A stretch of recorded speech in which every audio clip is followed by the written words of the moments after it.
by sending you to the 603. All right, there we go. They sent me. They Right sent me there. north of Laconia, man. They sent me north of Laconia. If people understand what I'm saying, you're in the sticks. So yeah, that's my sort of thing. And I would challenge the Predator thing. Predator didn't come to invade; he came to hunt. Aliens would come to invade if they're here. The xenomorphs. And I think the scariest part about that is we would always fuck up and try and stop it. That's also what always scared me about aliens. Not what was happening in the movie, but how they always used to say, even in some of the sequels, what the fuck happens when it gets to Earth? Because we will not be able to stop it. Matter of fact, I would argue that's for any movie that scares me, whether you want to call it sci-fi, horror, thriller, which thriller is really to the film snob, the cinema as a movie is to the normal person. But I would say anytime you can introduce a situation where our reality, our real world cannot stop it, it to me, that's when you start getting scary. I was gonna jump on two things. Like it's also the well, two things from like the same idea. It's also the luxury of horror, isn't it? Like horror gives us the luxury of believing that our deaths would be this dramatic, or entailed for that matter. It doesn't.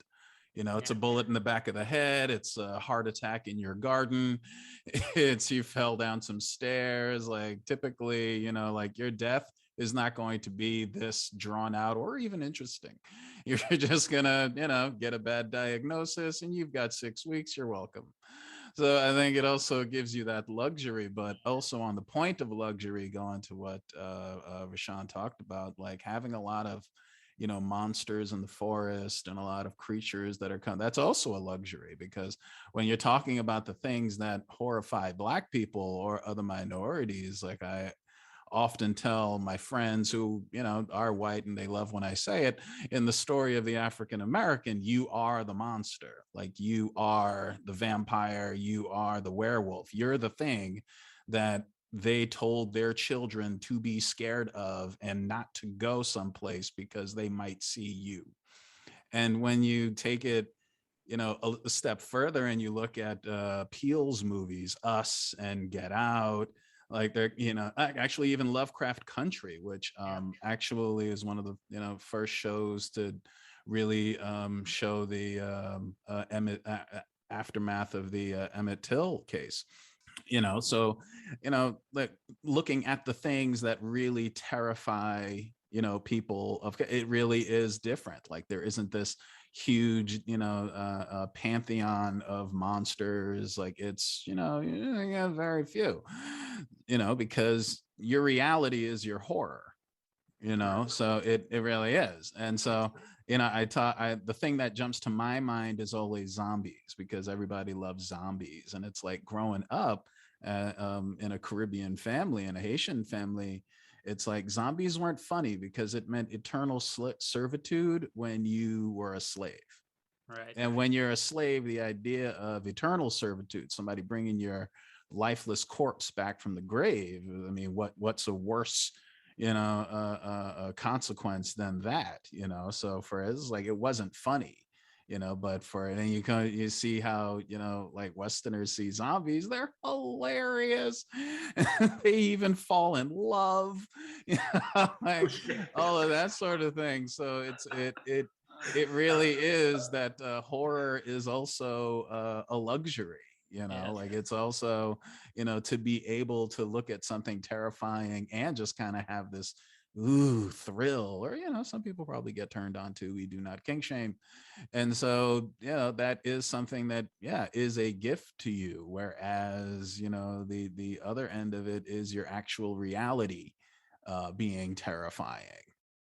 I think that's a great point in it, that the luxury of being allowed to be afraid for fun, to go on a roller coaster, right? With that safe fear that you're going to walk out okay and that no one's actually going to die, right? It is in that respect the ultimate, you know, Western decadence, right? It is just that. Come on, man. Nah, man. Just go ahead and get me some fried dough and some bad fries. I'll get on Tilty World and try not to puke on someone. We'll just leave it at that, bud.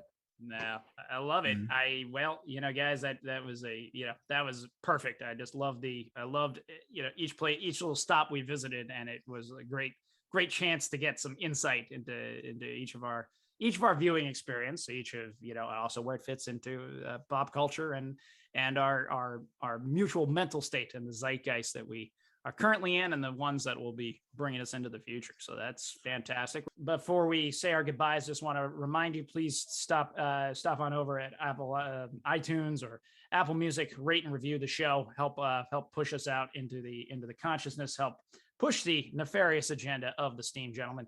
Visit us at our socials. We're at Facebook at the Steam Gentlemen, on Instagram at Do You Even Steam Bro, and also the Steam Gentlemen on YouTube, where we'll be putting up this episode as well as others as they start to come out. RaShaun, how do you want to send us out into the week there, Three of Clubs? What you got on your mind? Just enjoy what you like to enjoy, and not saying I don't get scared during horror movies. As a matter of fact, my point in the beginning was my imagination can get in the way of a lot of different things. So I'll still watch horror movies and for no good reason think that monster is going to show up in my house and kill me. It'll be persistent for like 24 hours and then it kind of dissipates, thankfully. So I'm not saying I'm above horror movies. Most of them do scare, but for the most part, I'm here for entertainment. And thank God for that. Glad that we can be here for the entertainment. Star Child, how you want to send us off into our weeks and weekends, respectively? Oh well, don't want to finish off on anything too heavy, but enjoy it. Enjoy the season and push in as much horror as you possibly can, because the real things that can kill you are scary. Well, that isn't a hard sell in the times that we just happen to live through at the moment. So I guess there's plenty of real stuff out there. So let's take advantage. Let's have fun with what we can have fun with. Enjoy the season once again. In the meantime, this is Josh the Birdman telling you to have a good rest of your day, a good rest of your week. Definitely going with Greg on that one. Cram in as many fun scares as you can get, and keep your heat up and keep your head of steam on.